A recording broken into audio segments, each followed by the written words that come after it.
Good evening. My name is Yossi Schwartz. I'm a professor at Tel Aviv University at the Kohn Institute for the History and Philosophy of Science and Ideas. Momentarily, I'm on sabbatical at the Ludwig Maximilian University at Munich.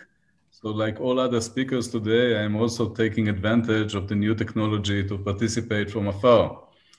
I was delighted when I was asked to chair this evening dedicated to the publication of Edith Chikurel recently appeared monograph, Shlomo Maimon's Theory of Invention, Scientific Genius, Analysis, and Euclidean Geometry.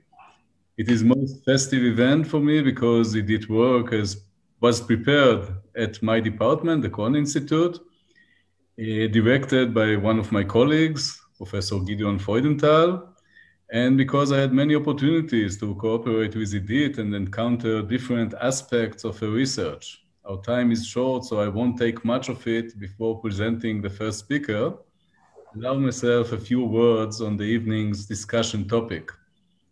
Shlomo Maimon, the protagonist of Edith's monograph and our present discussion, is one of the most complicated and enigmatic figures of German and Jewish German Enlightenment at Immanuel Kant's age. Tackling his concept of invention seems to be fascinating gateway to his scientific thought. Once reading the book we are celebrating today, it becomes immediately apparent that Maimon's concept of invention and of the genius bears great significance to the philosophy of science and not only to general philosophy. One of the most significant contributions of this book lies in the ability of Edith to take what previous scholars customarily identified as an integral part of aesthetics, transform it into scientific reasoning, touching upon a series of problems and concepts such as reason and imagination, creativity and originality. Another crucial moment lies in the in-depth analysis of the complex relations between tradition and innovation, not only as an individual epistemic tool, but also as social and cultural tension, one that is apparent almost by any modern and especially by any German modern philosopher, but even more crucial by the Jewish thinkers, and perhaps most acutely demonstrated in Maimon's constant movement between traditional forms of thought and writing and revolutionary style of reasoning. To discuss all these matters and others, we have here today a very promising group of speakers who I'm certain will help us discover very different aspects. Professor Christoph Schulte. I am following now the order of speakers we decide on, Maria Elena, Karampatsu, and Jeroen Centerovich. I will introduce each in their turn and begin now with our first speaker, Christoph Schulte. Christoph is a professor of philosophy and Jewish studies at Potsdam University since 2004.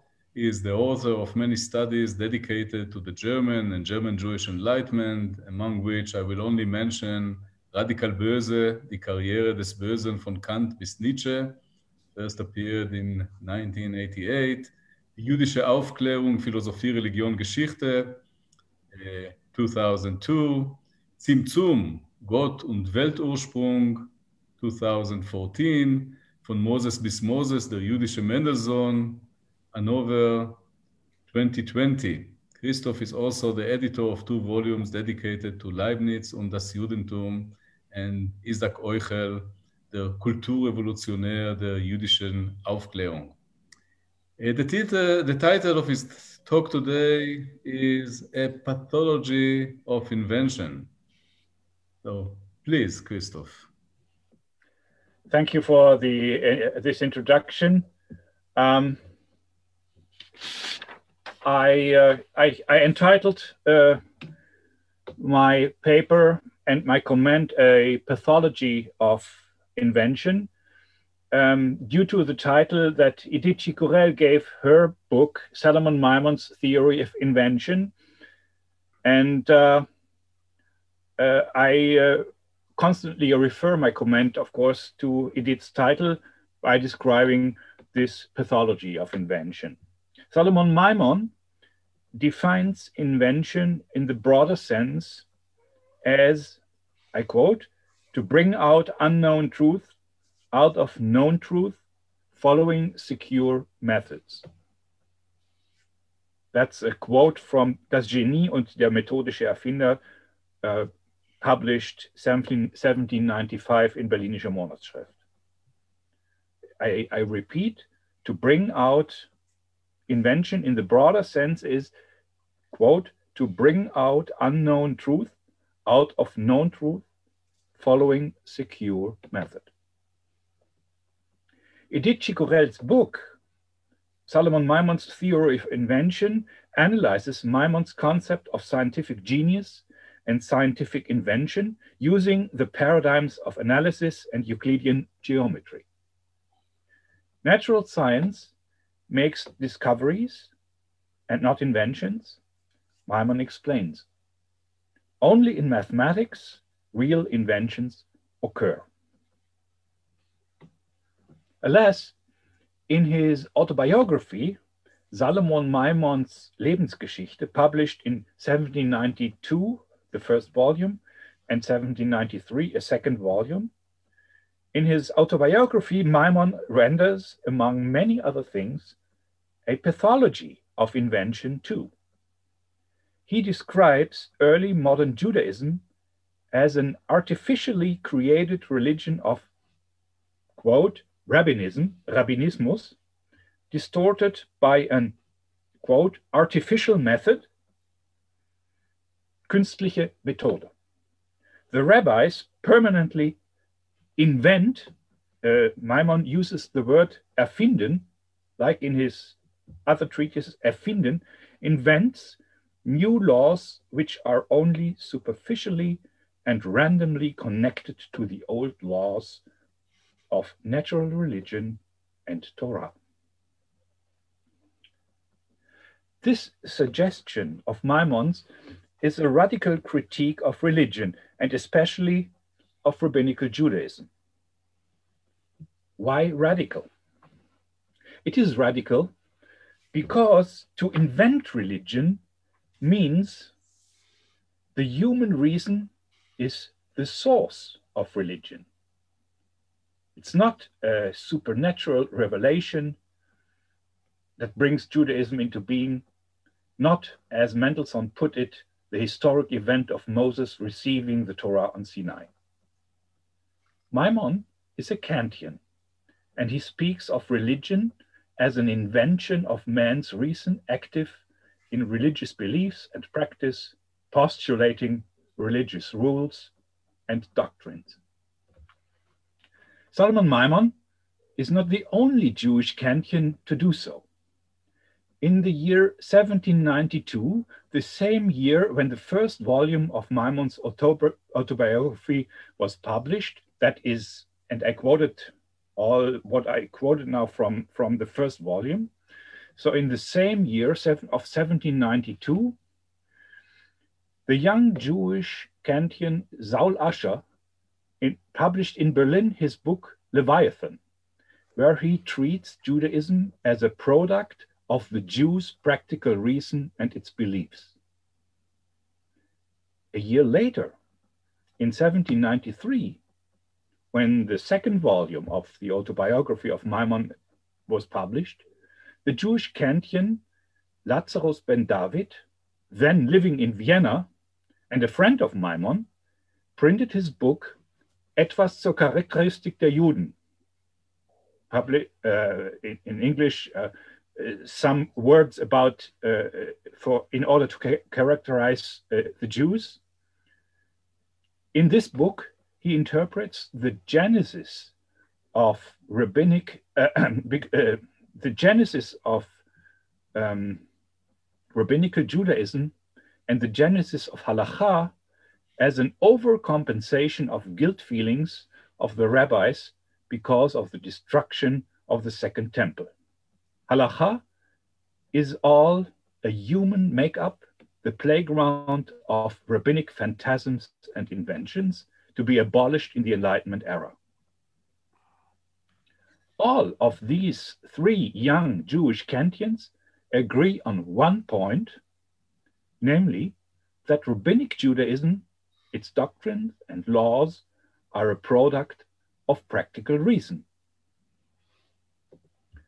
Still, only Maimon speaks of invention, Erfindung, and describes the modes of the invention of religion. Especially the Kabbalistic systems of Cordovero and Luria, Maimon suggests, are constructed by reason, but they are using false and scientifically untenable premises.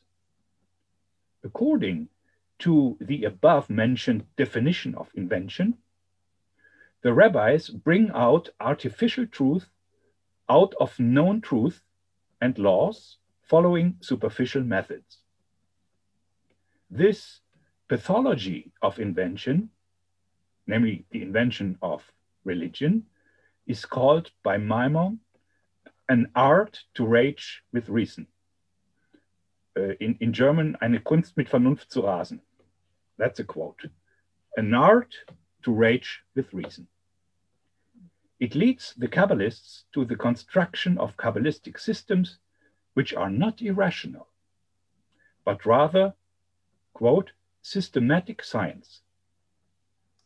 Rational scientific reasoning and theology in the proper sense, but based on phantasms and wrong premises. My question, and I want to end with this question to Edith Chikurel, is Kabbalah Maimon's countermodel to his theory of safe scientific invention following secure methods? And which role played Kabbalah and the Kabbalistic knowledge of Maimon in producing such a theory of scientific inventions by following secure methods? Thank you.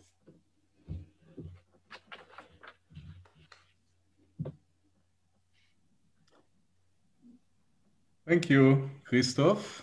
And we already brought one more field of invention into the discussion today, the invention of religion.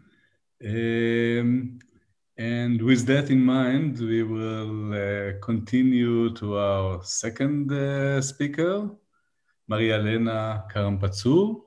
She is currently a postdoctoral fellow at the Maimonides Center for Advanced Studies at the University of Hamburg, working on Maimon's reading of Kant. She received a PhD from the Department of Philosophy at Humboldt University in Berlin, with a dissertation dedicated to Kant's idealism and its early reception, to be published in the series Quellen und Studien zur Philosophie with the Gruyter. The title of her talk now will be Maimon's Missing, ? Distinction between invention and discovery and the problem of the infinite understanding. Please, Maria Elena.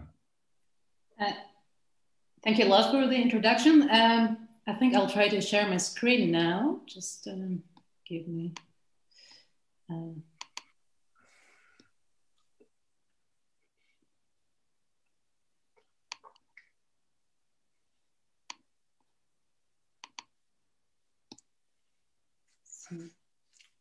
So can you see it? Yes. Okay, good. Okay, so one of the central and general features of Maimon's theory of invention that Edith Chicorel highlights in her book is the relationship between invention and discovery in Maimon's theory. So Edith notes that there is a tradition of theories of invention that precedes Maimon, and this tradition includes some notable controversies, and a central controversy has to do with the question whether a theory deals with invention or discovery. And Maimon's response to these controversies in Edith's interpretation is to eliminate this sort of question. So the idea is that his theory includes both invention and discovery. I think that this is an important and interesting feature of Maimon's account, and that's what I want to focus on in my comments. I think it's interesting for one group of possible readers of this book, people interested in philosophy and history of science and how Maimon's distinctive contribution to this tradition of ars inveniendi looks like. So even if these sort of readers are not that concerned about the intricacies of Maimon's peculiar metaphysical and epistemological doctrines, but I think it's also interesting for a second group of readers of this book, those who might be interested in these peculiar metaphysical doctrines, because one could think that there are some interesting connections there. So as I said, in its interpretation, Maimon holds a view that there is no real distinction between invention and discovery. Here's a passage from the book where it describes the main idea. So Maimon defines invention in the broader sense as to bring out unknown truths out of known truths following secure methods.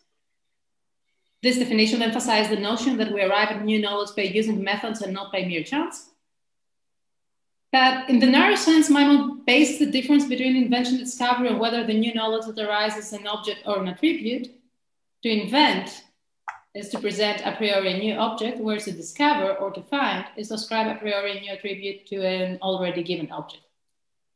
And it notes that Maimon remarks that for all purposes in his discussion, he uses the broader definition that encompasses both invention and discovery. So Maimon does draw a distinction between invention and discovery, but he also seems to be thinking that we can use them interchangeably in some contexts.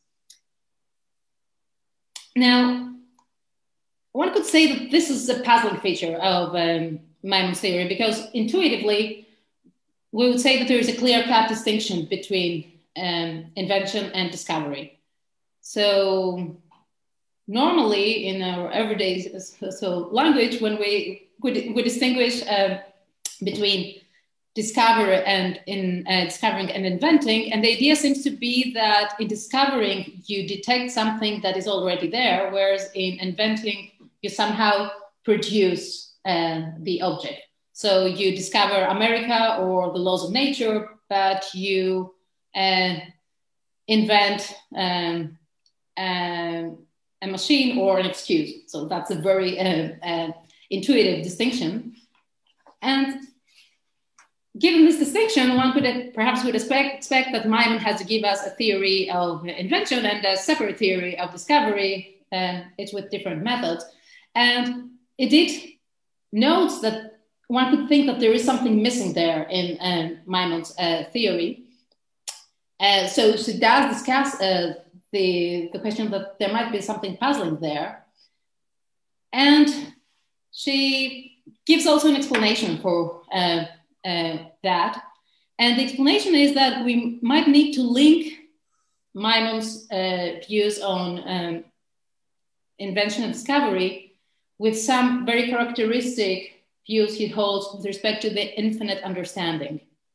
So for Maimon, there is no real distinction between invention and discovery because the infinite understanding wouldn't employ such a distinction, and finite cognizers differ only in degree from this infinite understanding.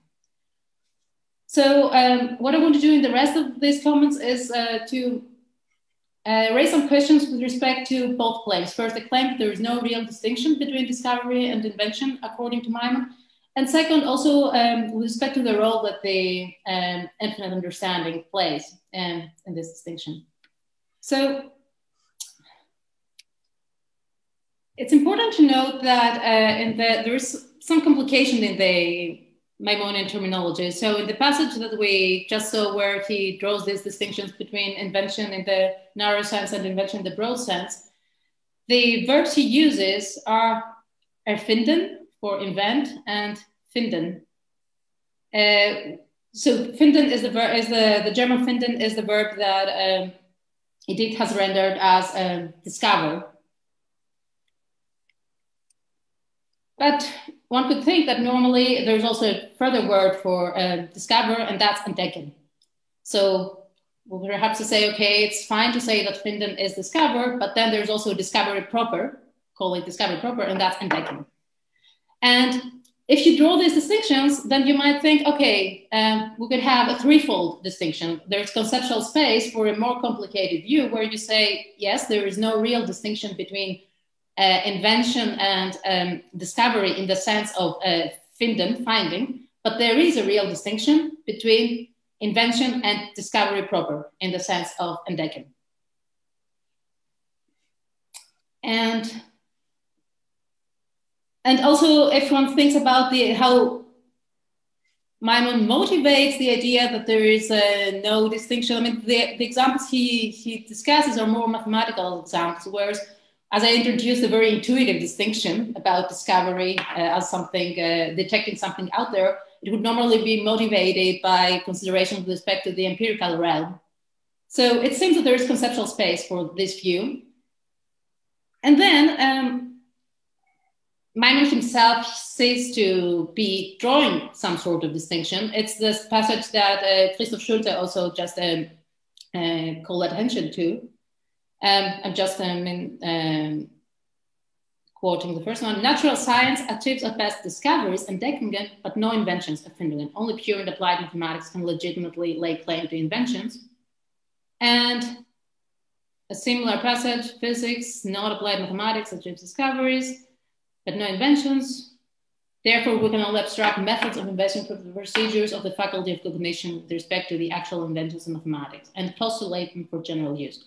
Now, of course, Edith is well aware of these passages and she does note them in the book.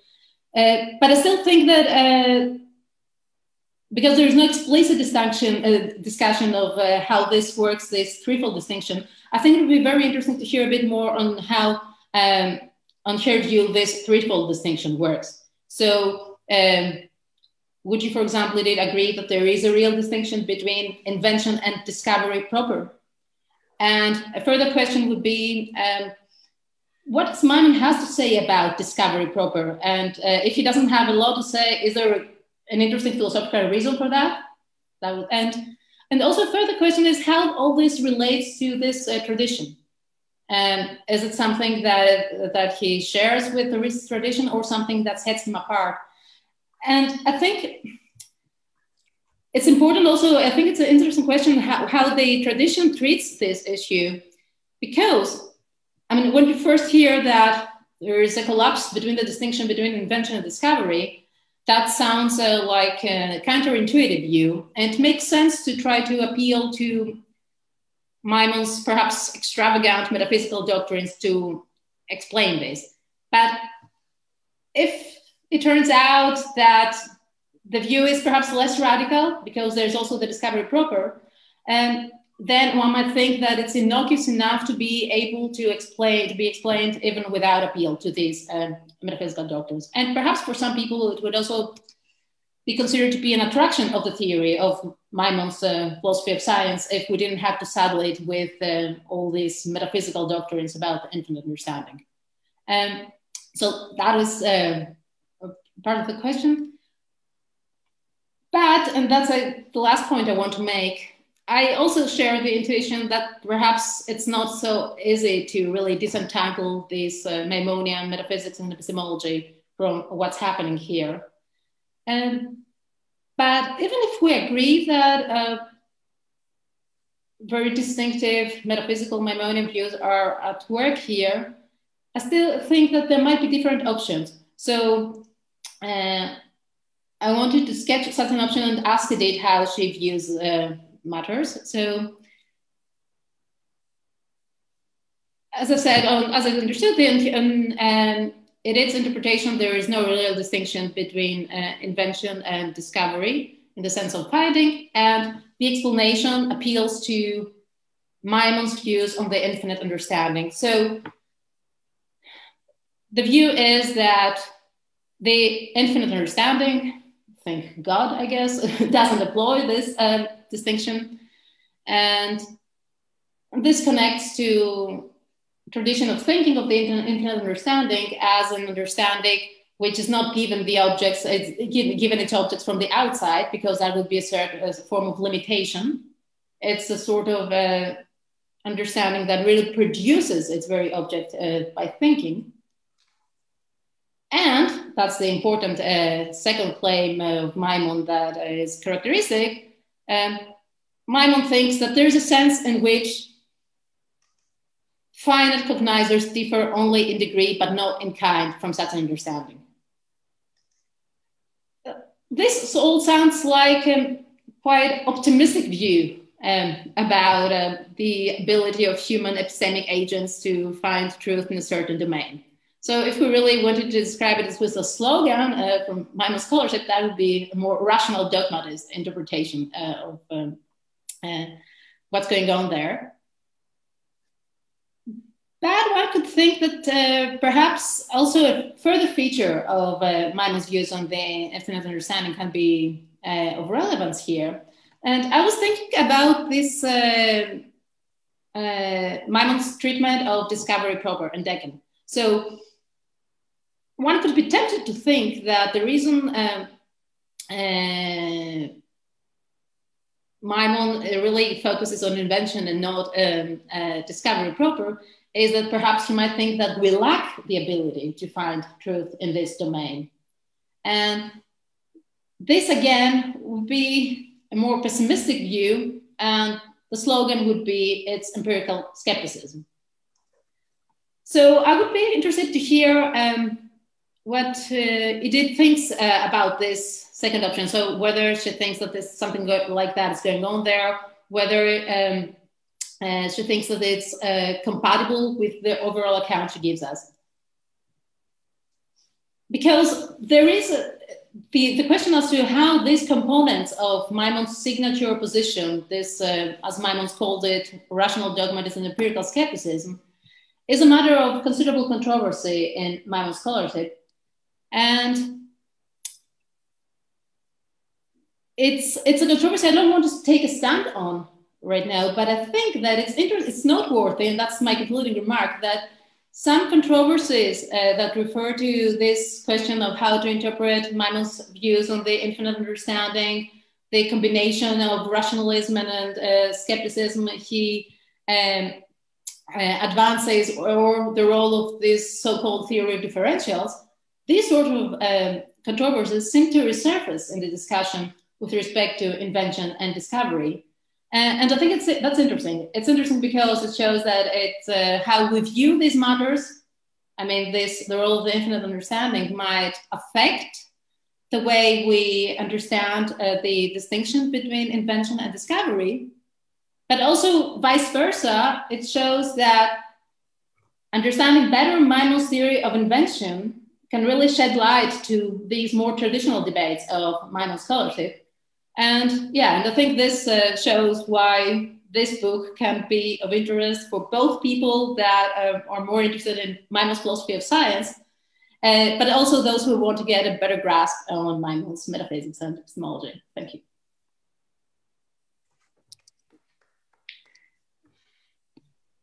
Thank you, Maria Elena. So with this second talk, we moved from the description of Maimon as a skeptic criticizer of dogmatic religion to Maimon perhaps as the rational dogmatist. Rational dogmatism and empirical skepticism was the title of the collected volume edited by Gideon Freudenthal some years ago. So we are in the middle, as Maria Elena said, of the contemporary discussion and of Maimon's major elements of Maimon's thought. And we can now move to our third speaker, Jeroen Centerovich. Jeroen teaches philosophy at the Department of Philosophy at Tel Aviv University. He is the head of the interdisciplinary program for the study of consciousness and cognition, together with the Department of Psychology. He published several books, among which is the coherence of Kant's transcendental idealism. And the title of his talk now is Concepts, Objects, and the Primacy of Judgment, Maimon and Kant. Jeroen, please. Thank you. Thank you very much. It was very interesting to listen to you both. Well, Maimon holds a unique place in the history of modern philosophy. His peculiar personality and intellectual development, described in detail in his autobiography, did not prevent him from becoming one of the most significant post-Kantian philosophers in Germany. Yet even today, more than 200 years after his death, he is still relatively unknown. Edith's interesting and inspiring book constitutes a new significant contribution to Maimon's scholarship. It is difficult to characterize Maimon either as a German philosopher or even as a modern philosopher. His background as a Jewish scholar and a Jewish rabbi have had remarkable impact on his intellectual contribution. His most admired hero is not Kant, but rather Maimonides. Yet he left his religion, his country, and his culture in order to pursue a different destiny. He described his state in an uncompromising, painful moment of reflection as follows. Indeed, I am not a great man, not a philosopher for the world, and not a jester. I neither strangled 12 mice in an air pump, nor did I torture frogs on the table or dance animals in electricity. So what? I love the truth, and when it comes to truth, I do not fear the devil or his grandmother.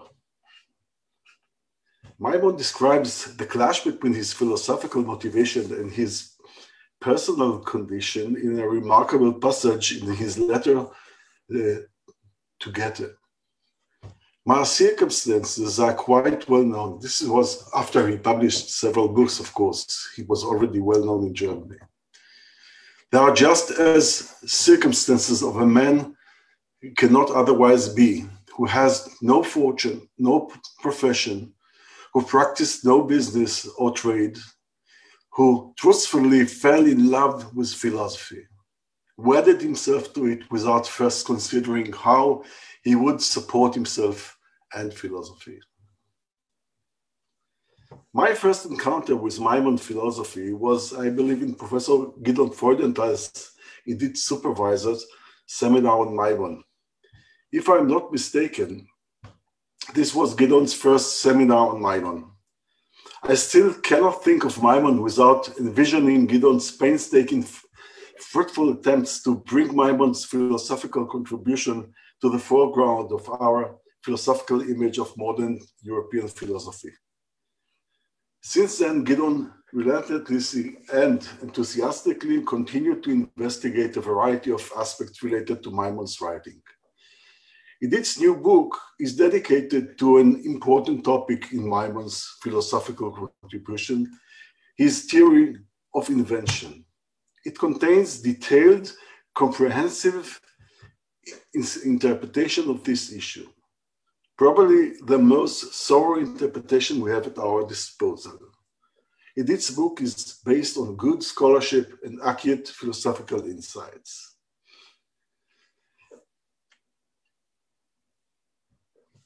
Maimon's views about inventions are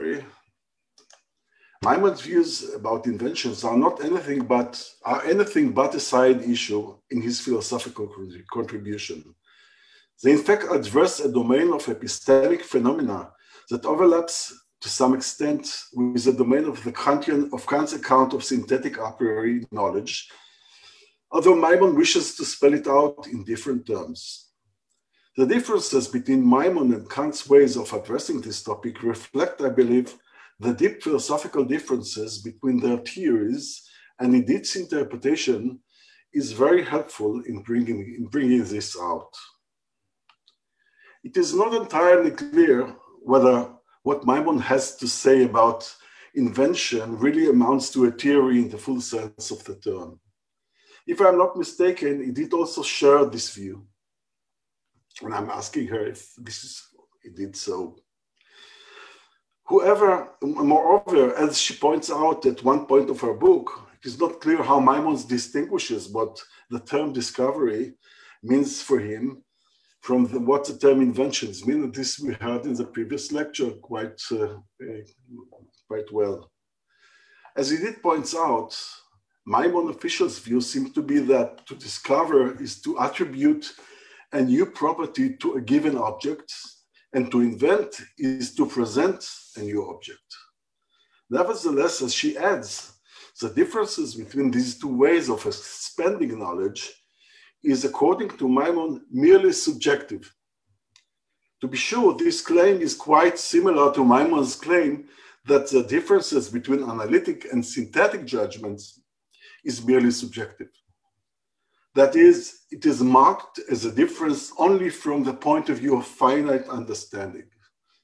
In contrast to that, there is no difference between analytic and synthetic knowledge from the perspective of the infinite understanding, and in Maimon's theory, divine understanding must be presupposed.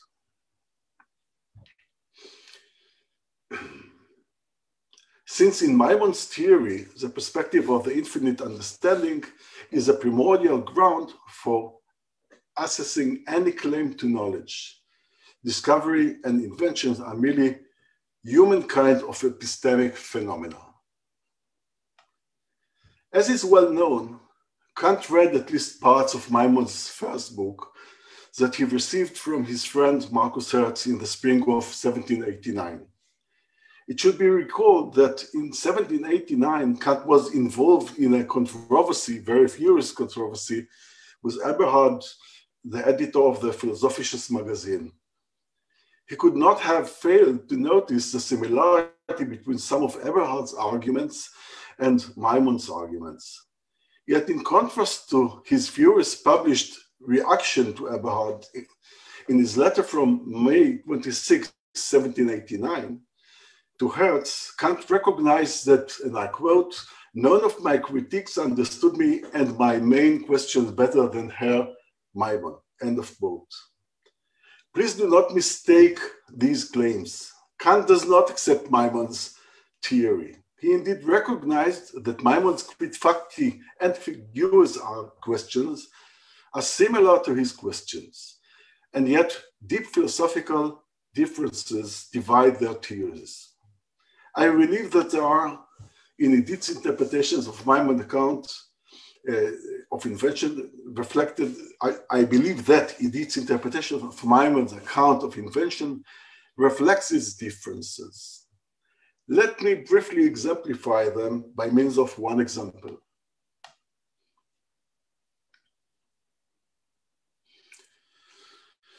The example I have in mind is Maimon's notion of analysis, in particular of the way in which he uses his account of the analysis of an object. That, as Edith notes, is central to his account of invention. Maimon uses the term object and concept in an entirely different sense than Kant. The similarity between the uses of these terms is, I suggest, superficial.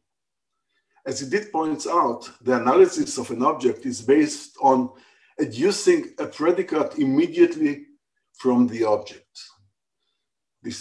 According to this notion of analysis, an object is an entity that somehow contains predicates. One can somehow extract a predicate from it. However, this is not possible in Kant's theory, and I believe for good reasons. A predicate is, according to Kant, a concept.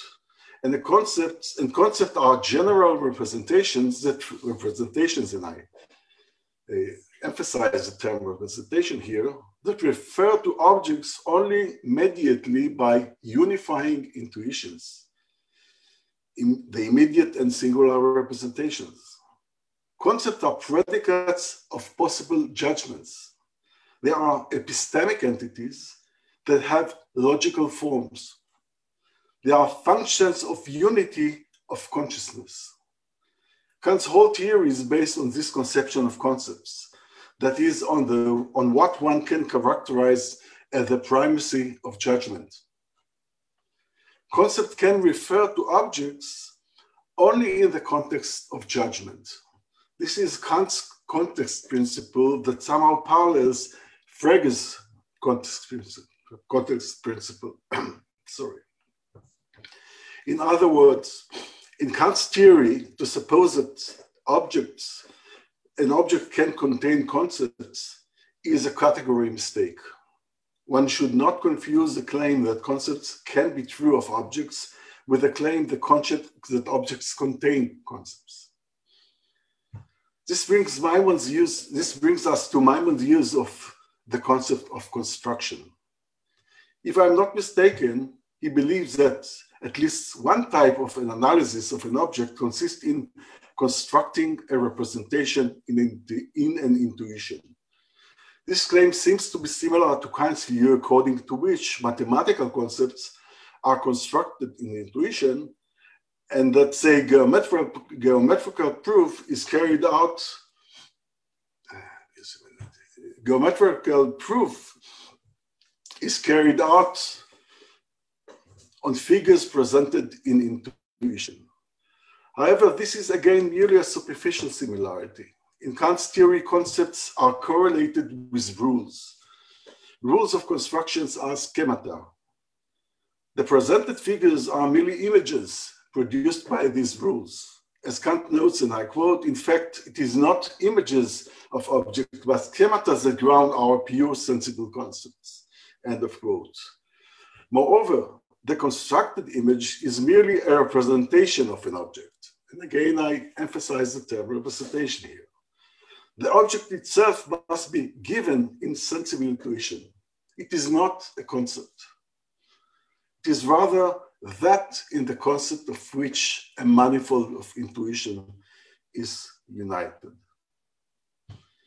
This controversy between Kant and Maimon is interesting in several respects.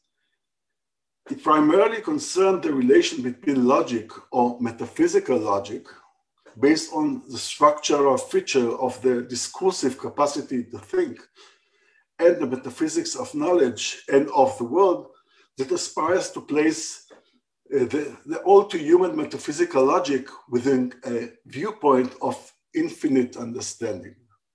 At least for us human creatures, this point of view should be characterized as a view from nowhere, if to use Thomas Nagel terms.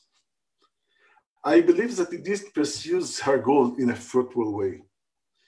As you probably already have noticed, I'm more prone to Kant's side of this debate.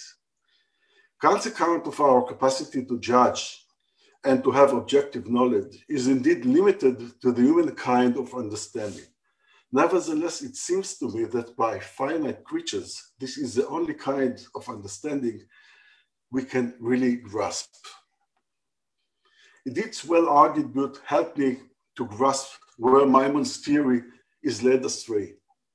I must confess that I do not believe that this was her intention, to convince quasi-Kantian like me why their views fares better than Maimon's theory. And yet, I conceive it as a significant merit of her book.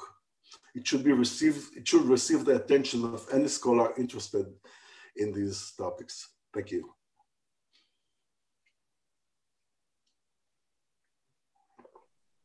Thank you, Jeroen. We are arriving now ad auctorem, to the author of the celebrated book. Edith Chikurel is a postdoctoral fellow at the Maimonides Center for Advanced Studies at the University of Hamburg and a guest lecturer in Berlin. She obtained a PhD in philosophy, as I said, at the Kohn Institute at Tel Aviv University in 2019. And since then had a series of postdoctoral positions at the University of Potsdam, Max Planck Institute for the History of Science in Berlin, and ETH in Zurich, conducting projects on the history and philosophy of science, as well as on Jewish philosophy. Actually, until now, In the 3 talks we had this evening, we heard some point which were directly reframed as almost direct questions on you, Edith. And you're, of course, invited to respond and elaborate, and if not immediately in your presentation now, then we can open it afterwards for discussion. So please. Thank you. So I wrote my respondent based on the materials I have. So most of the questions would be answered. I'll try to answer some that I wrote down, but if I forget, then please again, of course, ask me afterwards. I hope I have answers. So first, before the commentating, I want to do a little bit of thanking and acknowledgement. And I apologize already that it's a bit long. It's just my first book, so I felt obligated to thank to a lot of people. So first, I want to thank the Leo Baeck Institute in Jerusalem for hosting this evening, especially Dr. Sharon Livne for organizing it, Yael Ben-Avi for the media coordination, Professor Galili Shachar, the chairman of the Institute, and the director, Dr. Irene Oben-David. I also thank the Leo Baeck Institute for supporting my work with a scholarship for doctoral study students and a postdoctoral award offered together with the David Yelin branch of Bnei Brit organization. I'm very grateful for the speakers who have agreed to discuss my work, Professor Christoph Schulte, who kindly hosted me during my first postdoctoral fellowship at the University of Potsdam, and who has enriched my knowledge of the Jewish Enlightenment. Dr. Jeroen Centerovich, whom I had the honor to have as one of the readers of my dissertation and book, and whose comments were very helpful and appreciated. And Elena Karampatsu, I hope I pronounce it correctly, who I had the pleasure to meet this year at the Maimonides Center, and whom I had spent a few hours discussing Maimon and enjoyed it very much. I enjoyed their talks, and I look forward to continue our discussions. I'm also very grateful to Professor Yosef Schwartz, who kindly agreed to be the moderator tonight, and whom I had the pleasure to know as both the head of the Cohen Institute and the chair of the School of Philosophy at Tel Aviv University, where, as he mentioned, I completed my MA and PhD degrees. So I take this opportunity to thank also the Cohen Institute for being my intellectual home for more than a decade, the Minerva Humanities Center, where I was a fellow for 4 years, and the Maimonides Center at University of Hamburg for hosting me this year. This book is based on my PhD dissertation, written under the supervision of Professor Gideon Freudenthal, whom I thank for his insightful guidance. I also thank Professor Michael Fried, who was one of the readers, for his useful suggestions for my work, which also, of course, entered the book. And for the end, I would like to also mention a few people who helped me emotionally through this process.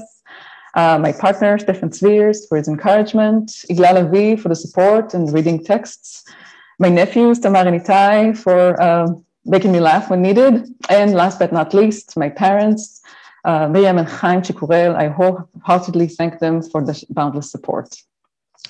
So now I would like to say a few words in response to the talks we just heard.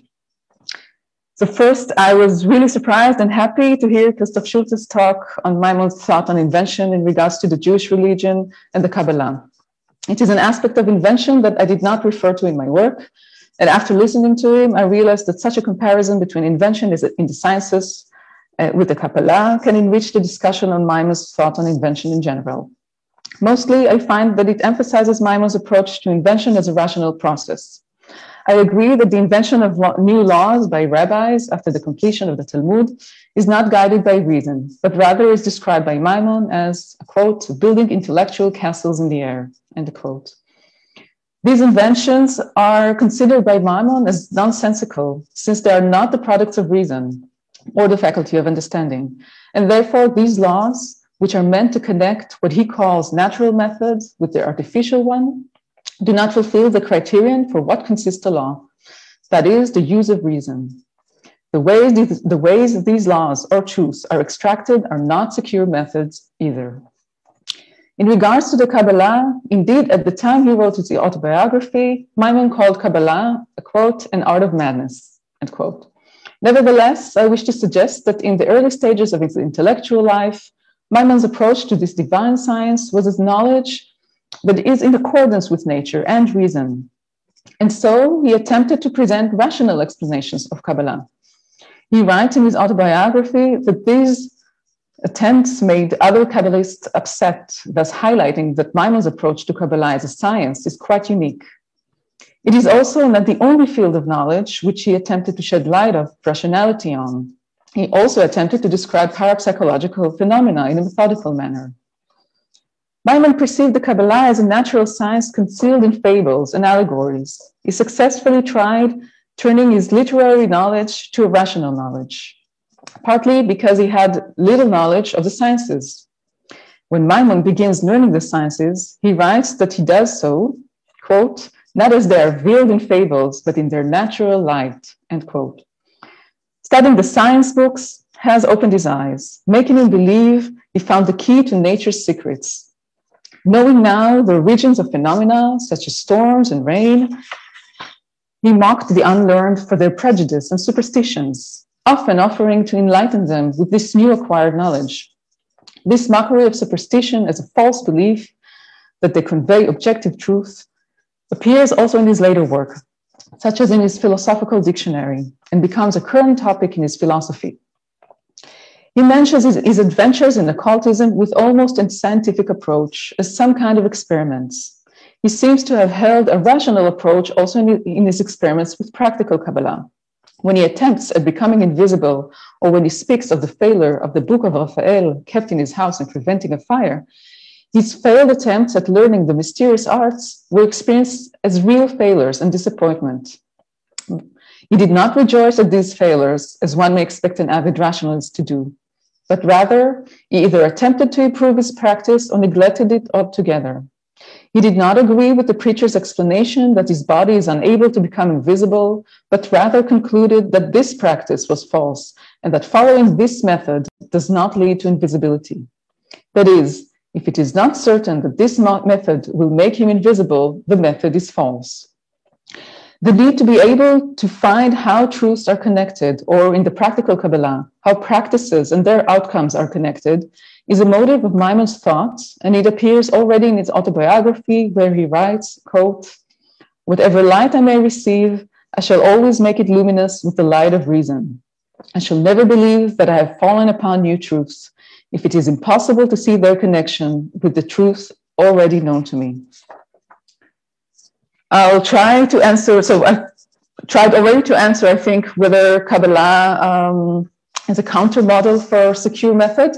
And I think that if you would ask young Maimon, then he was still attempting to show how Kabbalah, both theoretical and practical, have a rational basis, such as you mentioned.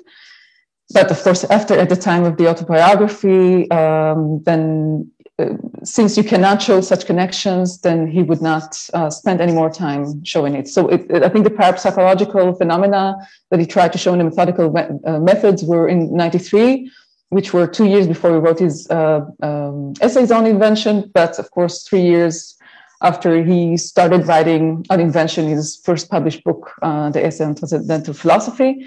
So I think that for him, he would not necessarily neglect completely the attempt to show how any knowledge or phenomena is based on a reason, but he would, let's say, first put his efforts in where he's most likely to appear, and that's mathematics.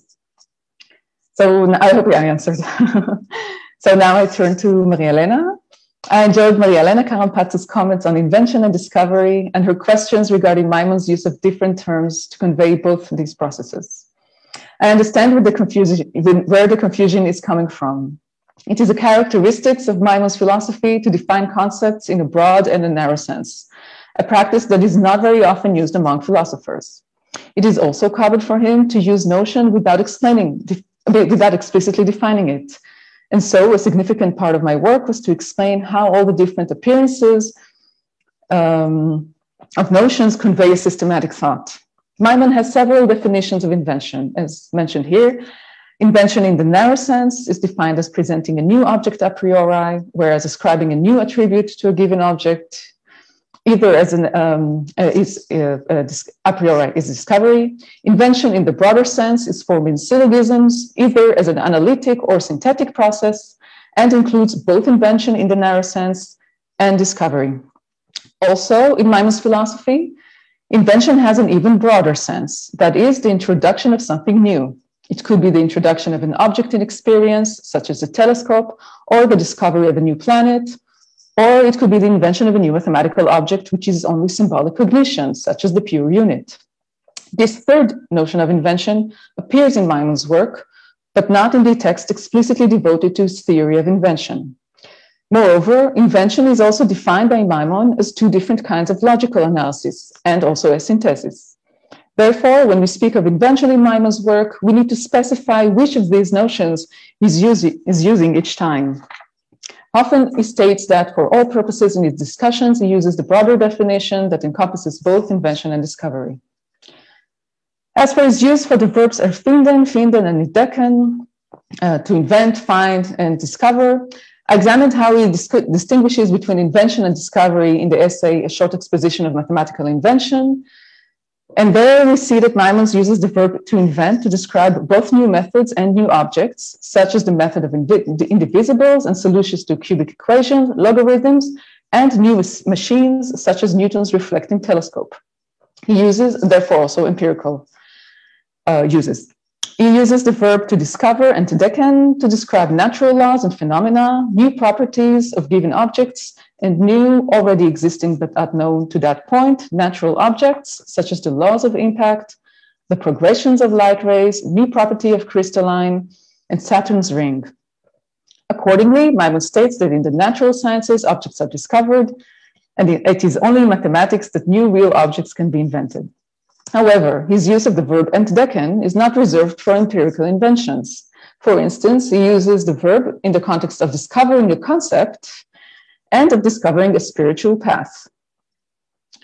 The verb entdecken is indeed often used for empirical invention and is not often mentioned in the essays dedicated to invention because Maimon's main concern is what he calls, in his theory of invention, is a priori invention in mathematics and not empirical invention, which he discusses elsewhere.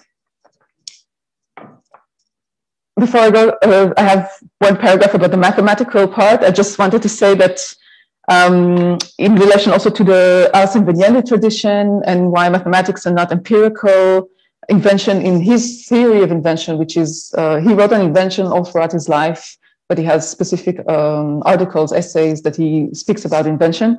So of course he refers to the Ars Inveniendi tradition in many times, sometimes unexplicitly he uses let's say characteristics from Descartes' regulae, but he specifically says that Maimon failed in his theory of invention because he asked how is invention possible, and Maimon avoids the question and starts with inventions that are already actual, and then for the question of possibility he dismisses this. He doesn't need to answer this question because he already deals with the actual ones. And therefore, he chooses mathematical objects also given in actuality and not just symbolic cognition. So even though in other places he talks about fictions, and again, or pure units, which are also mathematical inventions, in the work which he prescribes as theory of invention, he talks only of actual objects, which is geometry. And so he does refer to the Ars Inveniendi tradition.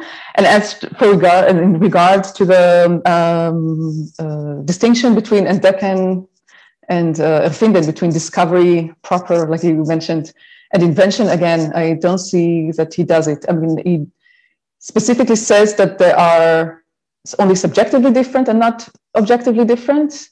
And the way he uses the verbs shows he mixes them up. And again, he says entdecken a concept, which would be out of the way. Would he really think of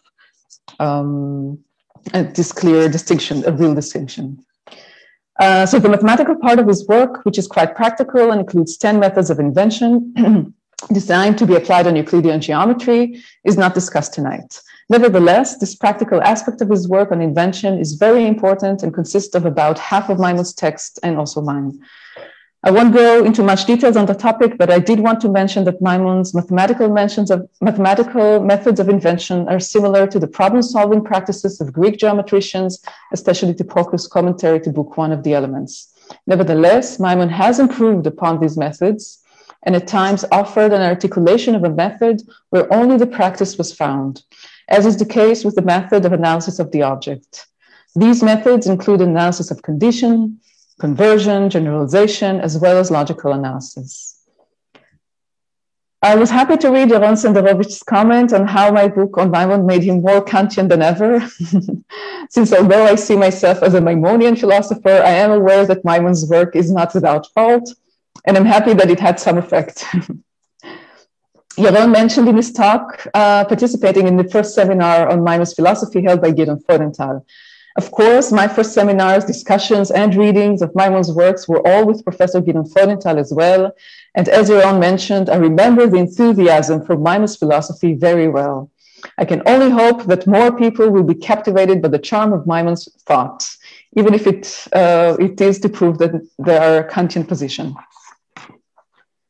I agree with Jeroen that Maimon does not present a systematic theory of invention. He never published the completed book he intended to write, titled Perfection of the Inventive Faculty Through the Study of Mathematics. He only presented the outlines of his theory in articles and using other works where he writes on invention, such as his book on logic. I present a reconstruction of this theory. In the ampliative analysis, known also as the analysis of the object, wherein the predicate is not thought as contained in the concept of the subject, but rather in the subject itself, I suggest not to compare Kant's and Maimon's notions of concept and objects, but rather the notions of subjects in its entirety. It is clear that for Maimon, by subject he means both object and concept. Maimon does not claim that the concept contain objects, but rather that they are both parts of the subject. Sometimes, as in his concept of number, it is by thinking the concept that we generate the object. I also think that Maimon's notion of construction means a representation given in intuition. So, for instance, it would mention that we have both a definition of the circle and the postulate to show how it can be constructed. This notion of analysis is grounded not only in the principle of contradiction, but also on intuition, and is innovative in regard to his contemporaries and to his earlier work. This notion led Maimon to extend Kant's question, are synthetic a priori judgments possible, to include ampliative analytic judgments. I won't go into the details of how this new question helps resolve or not Kant's question, but we only mention that while what Maimon regards as synthetic propositions cannot be reduced into analytic ones, the ampliative analytic propositions can be reduced into propositions that are grounded on the principle of contradiction alone. My solution consists of turning to Maimon's idea of the infinite understanding as creating real objects by thinking their concepts, thinking all possible determinations, together with an appeal to the notion that it is only in degree that our finite understanding differs from the infinite understanding. Being created in the image of God means that the finite understanding creates new concepts and objects and induces new attributes and properties from them. But unlike the infinite understanding, it does so as different processes and in the forms of intuition, space, and time. And so, an evening dedicated to the philosopher who left his religion begins with the Jewish religion and ends with the infinite understanding, sometimes also known as God. Thank you very much for coming. Thank you, Edith. I think you provided us with a very detailed analysis and answering all of the questions that were raised, beside those that you didn't answer, and convincingly argued that Maimon himself do not provide an answer for them, especially the systematic, detailed description of invention. At the moment, it seems that we don't have any questions from the audience. I will remind the people listening to us that there is still a chance, if you will be rather quick to write a Q&A, and we will try to relate to it. I would like to add one short comment to the discussion between Christoph Schulte and you, Edith, about the Kabbalah.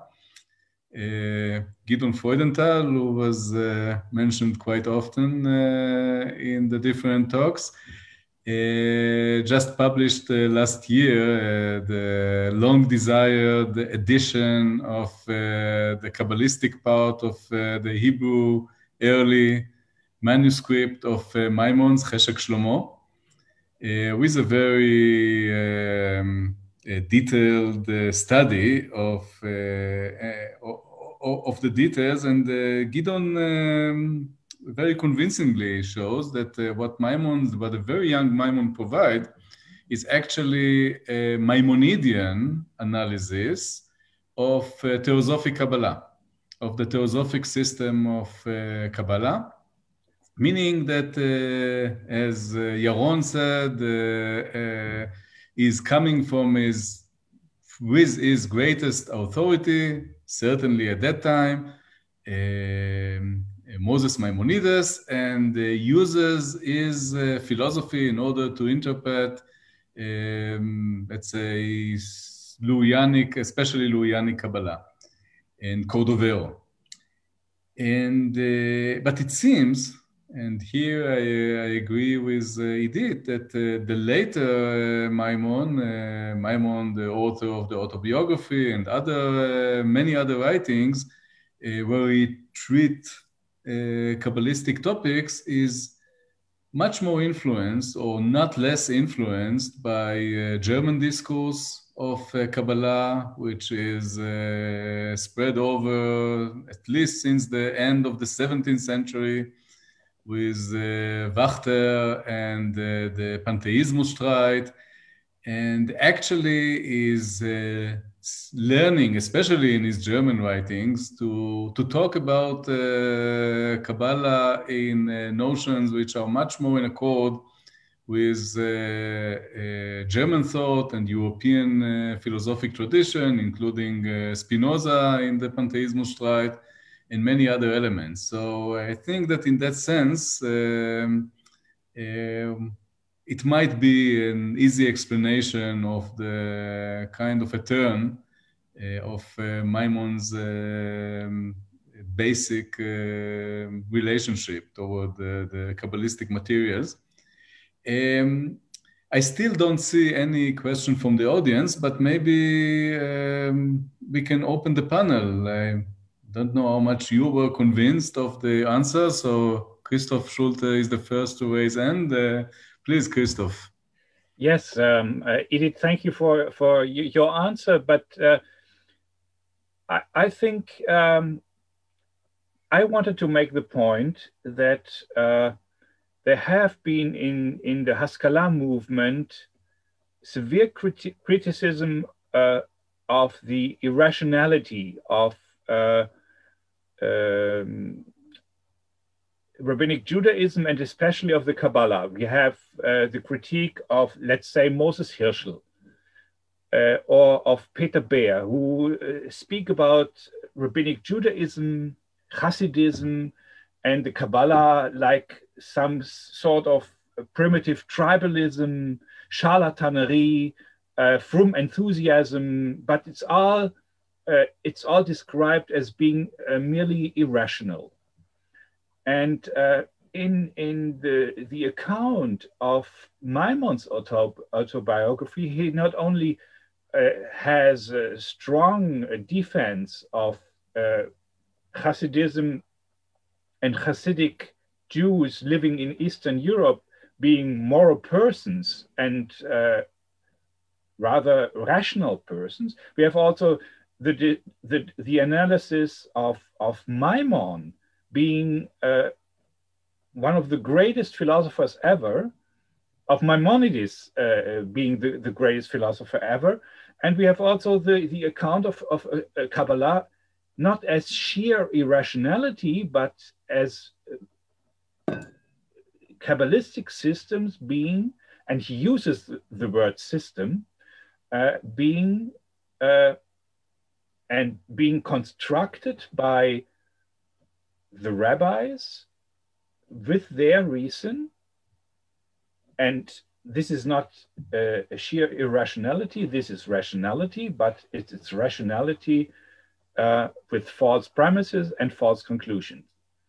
So it's a very subtle, I would say subtle, analysis of what rabbinic Judaism and especially Kabbalah is. It's not sheer irrationalism, but it's the use of rationality with false premises. And so it's a different kind of the critique of Judaism in the Haskalah.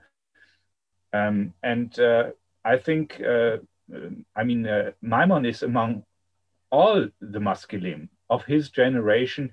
He has the profoundest knowledge of rabbinic Judaism and is not saying or blaming rabbinic Judaism and Kabbalah for their irrationalism or something like that. So he's not a polemicist. He's his analysis of Kabbalah is also a rational one, and his critique of Kabbalah is a rational one. And I think I wanted to make the point that he's not claiming irrationalism being the characteristic of the Kabbalists. It's rather their non-scientific use of reason. I think it depends where, because I think some place he does say it is an art of madness. So I think it depends which part of the Kabbalah, because again, like he talks about theoretical Kabbalah and practical Kabbalah and Cordovero and different kinds. So I think it depends where he speaks of Kabbalah, but he does call it as an art of madness. But I do agree that at least in the beginning, he was looking for rational explanations for the Kabbalah, or to ground it in rationality. But I think that when he talks about the artificial methods of the rabbinites, he says that the law that you should cover your head, there's like a few laws there that he mentions, and he says they were not drawn rationally from the natural religion of the scripture that Moses received, but they were actually adopted by the from the Arab tradition. So I think at this point, he differentiates between what he considers as a rational inference, let's call it, of Jewish laws, and some laws are no longer rational. So I think it always depends what he's talking about. So some things would still stay rational, but some would become nonsensical. We are arriving toward the end of our discussion, but I would like to ask Maria Elena and Jeroen, were you absolutely convinced by what you heard until now? Do you have another question that you would like to raise? Can I say something? Yeah. Yeah. If I understood you, did correctly. So you would say that for Maimon, there is a real distinction between invention. There is no real distinction between invention and discovery proper. So it's the more radical view, so to speak. Okay, that was, I guess then, that's indeed radical. And then I can see why one will need the views on the infinite understanding. I guess that's again a question. I mean, there are some people in Maimon scholarship who think that Maimon might have changed his views with respect to the infinite understanding throughout his philosophical career. So what I have in mind is some work on Achim Engstler's work on the theory of differentials, where he thinks that up until the essay in the Transcendental Philosophy, he's an optimist philosopher, and then he becomes more of a pessimist. And he claims, for example, that he really abandons the very idea himself. And if I understood you, you would disagree with this. So you would say that this is something that Maimon he really clings to the idea up until the end that this kind of works. I mean, so I just want to make sure I understand. So the implication of the view. Yeah, so I can say, I mean, at least for sure that at 93, which is 3 years after the essay, he does say again, we create concepts like God. So I don't know when was the last time that he mentioned, if it was 97 or in the papers found after his death, that he mentions infinite understanding. So I don't know until when, how far I can tell you, but I can tell you that at least 3 years after the essay, he has the same quotes about us creating objects and concepts and objects, as in mathematics, the numbers, as God. So he keeps this idea. Okay, good. And just a minute, last question. I mean, just a comment on Jeroen's presentation. I mean, Jeroen said that there is this kind of overlap between Kant's question about synthetic a priori, possibility of synthetic a priori, and Maimon's theory of invention. I think you indirectly responded to that when you said that Maimon is interested in actual inventions and not, so it's not a question about the possibility, because it starts from actual. But I wanted to ask you in general, what's your take on this? So do you, I mean, irrespective of the question of the actuality versus possibility, do you think there's indeed an overlap there? Because I mean, my first reaction was that, okay, there's certainly an overlap with respect to mathematical, a priori mathematical knowledge, but perhaps he has a different take on a priori metaphysical knowledge. So, and I wanted to ask you how you view things. Yeah, so first of all, it's two different things, the actuality of, sorry, Yossi, did you say something? I just want to say that perhaps before giving you the last word, looking on the watch, I would offer Jeroen the opportunity to say something about it, and then... Thank you. Thank you for your comments on my comments. First, what puzzles me here is how precisely Maimon interprets, in your view, the notion of form. I mean, you have two kinds of form: logical form of a judgment. You have forms of intuition. And for Kant, this is very, very significant and important for this whole tier of knowledge. I mean, for instance, when Kant talks about constructing a figure in intuition, this is never an object. It is only in the form of intuition. I mean, and there are no mathematical objects for Kant. There are only objects of sensible intuition. And it's the form determines how they must appear to us, but it's not something that is invented. This relates, I think, basically to the idea that there is only a difference of degree between finite and infinite understanding, which is for Kant completely different. Kant says it doesn't really, I mean, of course, he develops in his philosophy, but my question is, how precisely are they united in the subject? Because this was your answer to my claim that there is a difference here. What is a subject? What do you mean? What the subject is? What does it refers to? This is a question. Okay, thank you. So I'll answer Maria Elena, and I hope I don't forget. Tell me if I don't answer your question, Jeroen.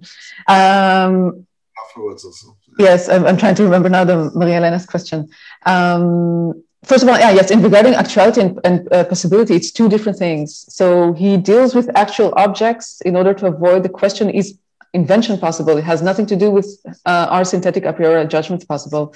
It's two different conversations that all somehow are contained in his thought of invention, but it's not, they're not related in this sense. So he chose actual inventions in order, like I said, to already say the invention is possible. We don't need to ask it. So, and therefore now I'll ask, what can I do in order to improve my abilities of invention? And therefore he talks about methodical invention.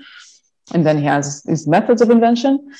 And the question of the possibility of synthetic a priori questions, that's a different topic, but it also is involved in invention, because for Maimon, in synthesis, you create a new object, which means that in the relation of determinability, the determinant can be attached to the determinable, but the determinable can also have another determinant. So the connection is of possibility, but it's not necessary. I'll give a short example. A triangle can be acute angled or right angled. So this is it can be right angled, but it is not necessarily right angled. In the analysis of the object, which is analysis in a broader sense. The connection of this connection of determinability is of necessity, but it's something new. So a triangle has 3 angles. Since 3 angles is not in the concept of triangle, the connection is necessary, but also new. That's Maimon's innovation. And a regular analytic in the narrow sense, the triangle is has 3 sides. 3 sides is included in the concept of the triangle, and therefore it's necessary, but it's also not new because it's also already contained in the concept. So Maimon's innovation is in this analysis of the object where you have new information. That's why it's ampliative analysis, something that, doesn't appear in Kant's work, of course. So it's ampliative analysis, so you have new knowledge, but a necessary connection. Yes, and then the entire idea of infinite understanding and finite understanding is that we cannot show how the possible propositions, the possible determinations can become, which are problematic propositions, can become necessary or apodictic propositions, but we can show how the analysis, the ampliative analytic ones, the analysis of the object can be shown necessary. God can do all, and therefore that's why we use the infinite understanding and the finite understanding differentiation. Jeroen, if I remember, your question was about the subject and the concept and the object. So I can't give a full answer because it's really complicated, and I have to also think about it more and check Maimon because he does talk a lot about it. But in general, when he says the subject, then for him, subject includes both the object and the concept. And object means a lot of things. It means not just objects given in the forms of intuition, and he uses forms also as forms of logic, forms of intuition, other forms. It's not just the forms of intuitions, which are space and time, which also he considers also as concepts. He also considers space and time as a concept. But it's also objects that are not given in intuition. So he refers to the number 2, which is a relation between 2 and 1, as a pure concept of the understanding, which is definitely not given in the intuition as an object. So you have also symbolic cognition, real objects, you have a lot of different types that he would call object that, as you said, Kant would not. So it would be interesting to check a bit more the differences between them. But Kant does speak about logical objects and real object. This is a difference that he does make. Yeah, so for Maimon, the logical object would be undetermined. Logical objects is everything that you can think of. Yeah. Real objects are things that can be presented to us and can be perceived, etc. So for Maimon, it would be the logical object, determined object, which not necessarily is perceived in intuition, but is determined, and I'll give it in intuition, determined by form, the forms of. For a triangle is an object. Will not be for Kant. Yeah. As you can see, the discussion is not ending now at that moment, and rightly so. But it is time to conclude. I would like to deeply thank the Leo Baeck Institute for hosting us here this evening, and of course our 4 speakers for a very energetic discussion and very interesting papers, and Edith for giving us this book. And I can only join the warm recommendation of Jeroen to use it. Now you can also see it as a very useful gate to the thought of really one of the most curious and fascinating thinkers of German Enlightenment and German Jewish Enlightenment. And I think that's it for this evening. Goodbye. Goodbye. Goodbye. Thank you. Thank you all.